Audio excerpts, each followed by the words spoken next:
to those 54% of physicians who are burned out, what would you say to them? Particularly in a profession like this, where it's a question of life and death for somebody else. 7 days of the week, 20 hours a day, 365 days, this is our schedule. You will not see me burned out. Maybe I'll die of exhaustion one day, but definitely not of burnout.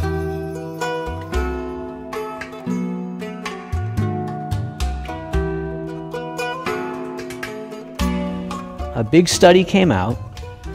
54% of physicians in America meet criteria for burnout. And nurses are in the same boat. And you're here at a medical school, and we're looking for answers, and we're looking for hope.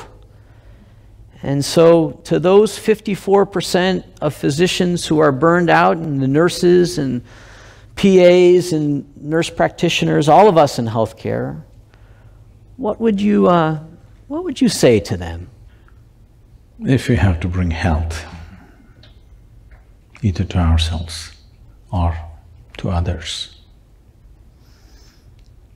one fundamental thing is you bring a very profound sense of wholeness into you, the various dimensions of life that we are. All of it is in sync and functioning well. It's sad to hear that physicians are in a state of burnout. How would they cause health? They could sell more medicine, but they cannot cause health if they are in a state of burnout. Now we're seeing, as modern medicine progresses, comes out with miracle after miracle, research, all kinds of things. But people are not getting healthy. More people are getting sick than ever before. A country like United States, which is the most affluent country on the planet, which essentially means you have a choice of nourishments. Every human being has a choice of nourishment. Most of the ailment that you see in other parts of the world are nourishment related in some way, because the needed nourishment is not there at the right time for a whole lot of people on this planet.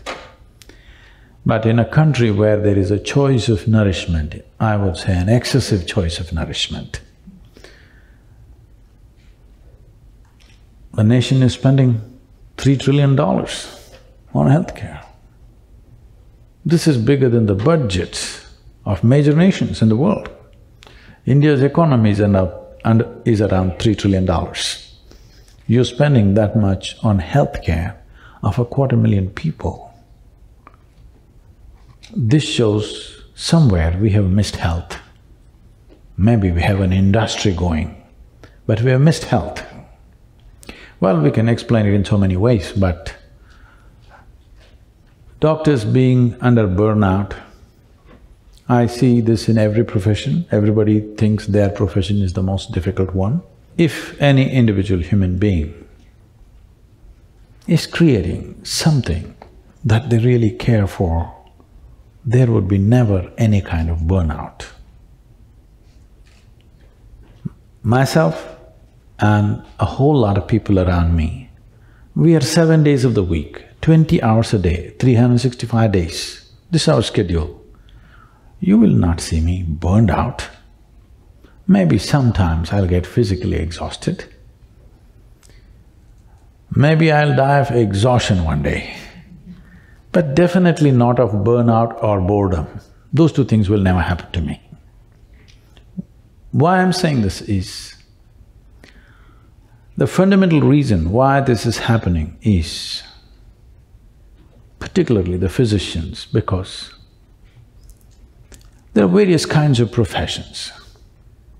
But particularly when people go to a doctor, in some way they're placing their life in his hands. So when somebody is willing to place their life in your hands, you must treat it as a sacred duty. It's not just a job, it's not just a business. When somebody is willing to place their life in your hands, I'm telling you, even people who live with you, your own wife and children or husband is not willing to place their life in your hands completely.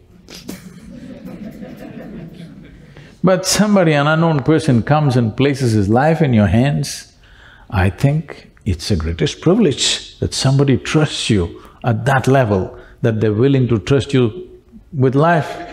You could do right things or wrong things, knowingly or unknowingly, because nobody has figured the human body absolutely, all right?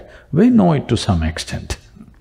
So you may do any number of wrong things, but they place their life into your hands. I think traditionally it was said like this in India.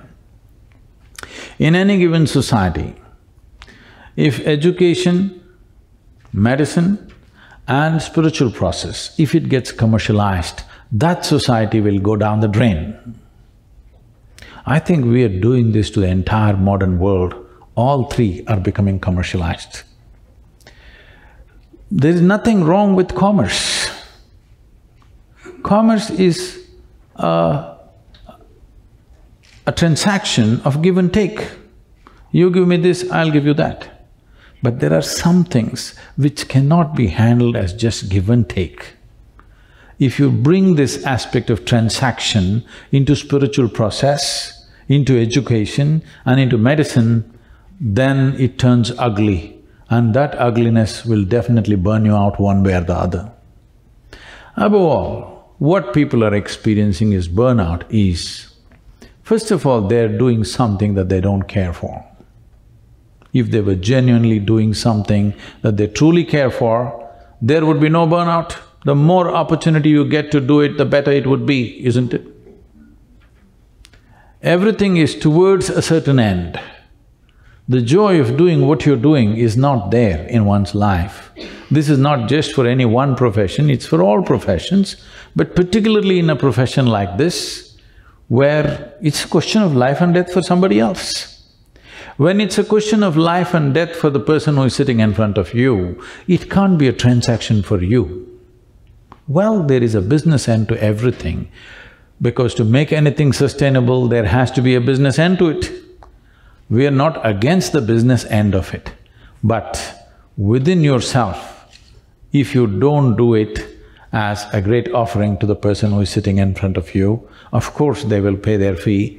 But within yourself, if you're not like this, definitely you will burn out doing this kind of work. Otherwise, every day, if you helped a person, if in some way you made somebody's life… their life better, by the end of the day, should you be ballooned into a joyful state or should be in a state of burnout at the end of the day?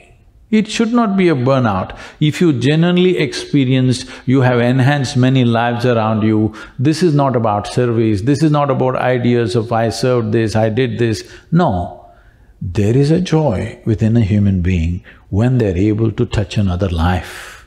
Why you are holding a few people dear to you as family is because you believe you can touch their life in some way. You can make a difference. That is what is most important for a human being. In every activity that we perform, whatever the nature of the activity, how profoundly we can touch someone else, this is what makes the big difference. If you make a movie, you don't want to make a movie which nobody wants to watch, would you? You want people to watch this movie and come to tears, isn't it? You don't want to build a house that nobody wants to live in. You don't want to cook something that nobody wants to eat.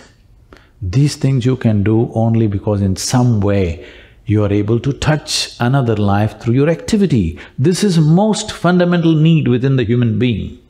And as a physician, you have a phenomenal opportunity of touching lives like very few other professions can do. And this should not lead to burnout, but this is happening so because we are trying to treat it like a transaction. And the most fundamental thing that we have not understood in this process is that human experience is caused from within, not from outside. Your joy and misery, your pain and pleasure, your agony and ecstasy, even light and darkness right now is happening only within you. It never happens around you. What happens within you If you try to fix it by fixing what is around you, you will go bonkers in no time. I am surprised why only 54%.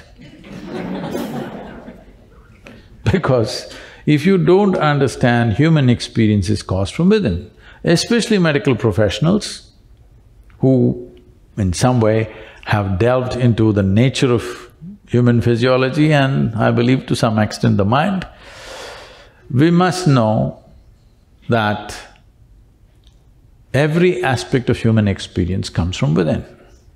And today, modern medicine especially, unlike the traditional medicine, is entirely chemical fixes for everything. So you understand that both health and illness is happening because of chemistry. Joy and misery is a certain chemistry, different types of chemistry. Ecstasy and agony are different types of chemistry. Or in other words, we are a chemical soup. The question is only, are you a great soup or a lousy soup?